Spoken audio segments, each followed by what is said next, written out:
రాష్ట్ర ప్రభుత్వంపై Kukatpally MLA Madhavaram Krishnarao fire అయ్యారు. తెలంగాణ సంస్కృతి ఆచారాలను రాష్ట్ర ప్రభుత్వం కాలరాస్తోందని ఆయన విమర్శించారు. తెలంగాణలో నియంతృత్వ పాలన త్వరలో అంతమవుతుందని కుక్కట్పల్లి ఎమ్మెల్యే అన్నారు. తెలంగాణలో పెద్ద పండుగైన బతుకమ్మకు రాష్ట్ర ప్రభుత్వం మైకులకు అనుమతి ఇవ్వకపోవడం ఏమిటని ఆయన ప్రశ్నించారు. రాజకీయాల కోసం సాంప్రదాయాలను కాలరాస్తూ ఆడబిడ్డల మనోభావాలను దెబ్బతీసేలా ప్రభుత్వం వ్యవహరిస్తోందని ఎమ్మెల్యే కృష్ణారావు విమర్శించారు.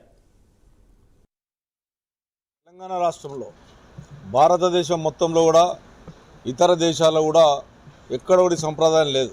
మన తెలంగాణ రాష్ట్రం వందల సంవత్సరాల నుంచి ఆడపడుచులు తన సొంతము తల్లిగారింటికి వచ్చి ఓ గౌరమ్మను పూజించి ఆ గౌరమ్మను పూజించి 9 రోజులు నవరాత్రులు చేసి సద్దుల బతుకమ్మ దాకా చేసేటటువంటి సంప్రదాయం కొన్ని వందల సంవత్సరాలు జరుగుతూ ఉంది. దురదృష్టం ఏంటంటే ఇప్పుడు కొత్తగా ఒక నిబంధనలు పెట్టడం.